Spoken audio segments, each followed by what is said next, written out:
Hello everyone, I'm Phaothai Sin-ampol, a PhD student from the Fenner School of Environment and Society and NU Climate Change Institute, the Australian National University. In IANSR virtual conference this year, I'm pleased to tell the daily life experiences of local people who live with the new era of flood risk management in Thailand under the topic of Reshaping Landscapes and Performative Social Identities of Local Communities for Flood Risk Governance in the Yom River Basin, Thailand. I've briefly talked about changing these causes of flood risk management and point out the necessity of this study, followed by research methodology, results, discussion, and some concluding remarks. Before adopting participation as a center of management practices, the Thai government worked very hard on finalizing dam construction and other large-scale grey infrastructure throughout the Yom River Basin. This project aimed to serve national economic growth by prioritizing the downstream metropolitan region as a core area of development. This management scheme tends to spend on local sacrifice in limiting livelihood opportunities, expanding networks, and creating knowledge practices from upstream. Communities themselves identified several drawbacks of technocratic-oriented flood risk management, including fragmented tasks, ineffective budget use for strengthening water security, and less flexibility of livelihood, participation, and information exchange. In 2017, the government adjusted to the new discourses called participation by invitation. Making local plans has been worked out with developing inter-basin transfer network and selecting low-lying farm land between Yom and Nan rivers as a detention zone to elevate flooding. Rice growing season has been rescheduled to leave 4 months in the monsoon season to store water, flood water, and encourage local citizens to catch fish as supporting income during disaster. However, this pilot model was just launched and might be skeptical whether it provides trade-off in adaptation and participation between areas, especially urban and rural communities outside the model or not. So this study examines how individuals perform by means of various identities against the new paradigm of management.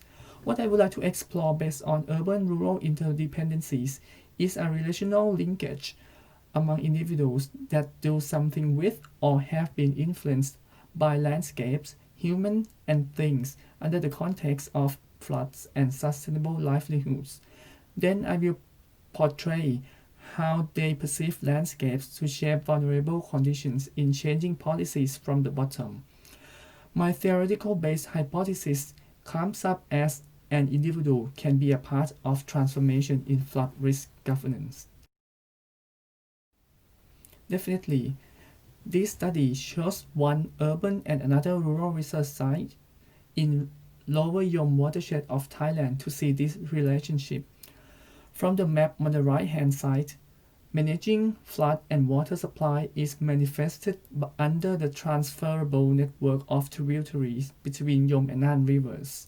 Rural site, which is known as a green star, is located in a pilot detention zone. In terms of working with communities, I focused on understanding problem conditions in achieving policy transformation from the bottom.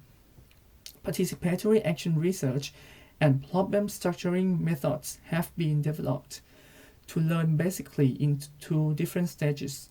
The primary stage, intrapersonal learning, understands how individuals think and act to the landscape, things, and human in relation to flooding impacts under these causes. I also arranged some participatory activities to motivate learning across individuals by forming subgroup identities to share problems and exchange demands in better adaptation practices based on local context as policy guideline. In terms of the results, I started the debate by indicating that individuals in and urban and rural communities spend their life under various sets of riverscape values. So it's may task To know in general how riverscapes were formed to control one's performance in living with floods, following the table, we can observe that agriculture and settlement serve local functioning of making use of river for one's benefits. Urban people can settle down densely in the riverbank area while rural farmers can use water from canals to grow rice twice or triple a year. Controlling flood risk is also seen as an affair that relates directly to changing river characteristics. After the introduction to new discourses, excessive flood water was distributed to tributaries and drained to flood detention zone. Some urban residents still face impacts of riverine flooding sometimes and invest themselves in adjusting houses in different ways, such as land reclamation, floor change, house leveling, and so on, to avoid negative damages. By contrast, rural people felt that they should not totally recover risks on behalf of anyone, since their profit from rice growing is decreasing from unstable policies. Some of them have to grow rice more than two rounds as possible to repay debt, so that we can see different growing time as a normal practice of rural community against imbalanced trade-offs. Looking through geosocial mapping extracted from local narratives in a case of urban town, the northern low-lying zone in the red oval was perceived as highly exposed to floods. In that area, the construction of flood levee and embankment by the local, national, state agencies safeguarded them from damages, even though some people living in the core town zone disagree with this measure.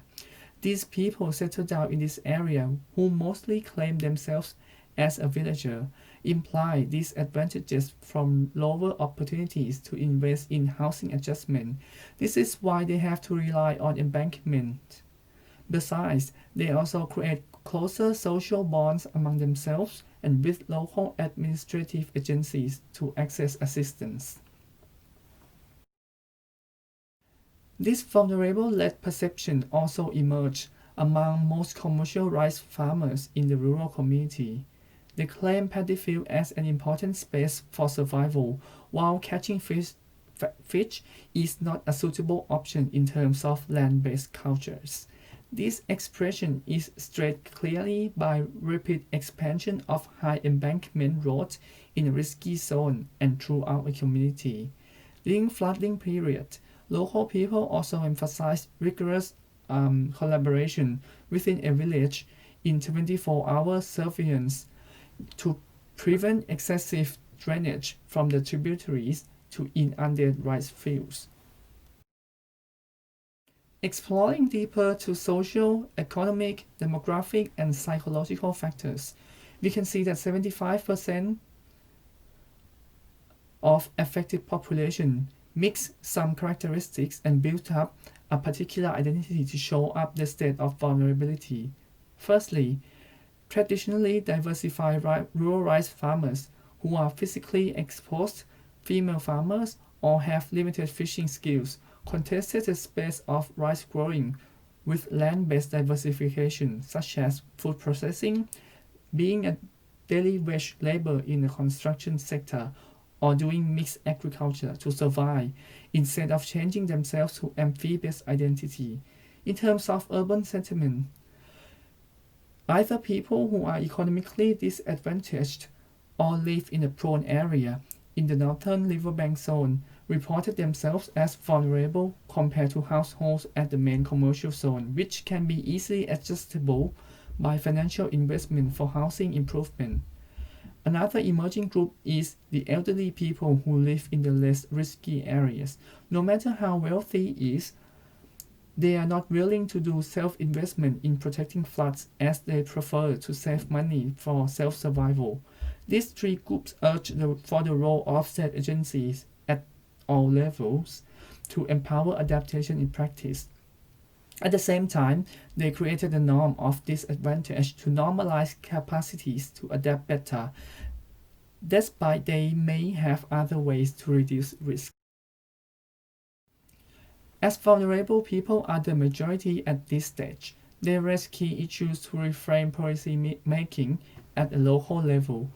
Local policy blueprints still show that they prioritize flood drainage infrastructure to reduce the likelihood of negative effects on livelihoods. Specifically, rural farmers ask the government for stable and mixed agriculture policies with rice, along with additional land-based jobs such as food processing, vegetable growing, and husbandry, to increase livelihood security in short-term critical periods. More strategies should be created to help the elderly people in the city. Ways of collaboration in an urban community should also generate in multiple channels, not only workforce in protecting floods, to include more people. Beyond this point, local people should have rights to speak out problems and demands. Not all of them have to be implemented, but at least some agencies listen to these issues and rearrange policy measures. Besides, community is just only a basic platform to transform the policy. This effort requires collaboration across scales from local to national level by concerning about climate change, integrated water resource management, and sustainable development principles. All in all, this study addresses that participatory learning across daily experiences and landscape-based knowledge of local citizens is able to reshape flood risk landscapes at a community level to achieve sustainable livelihoods and meaningful participation, as well as strengthen community resilience. This suggestion is as a beginning point of mainstreaming adaptation and development policies, based on what the grassroots and impoverished villagers perceived.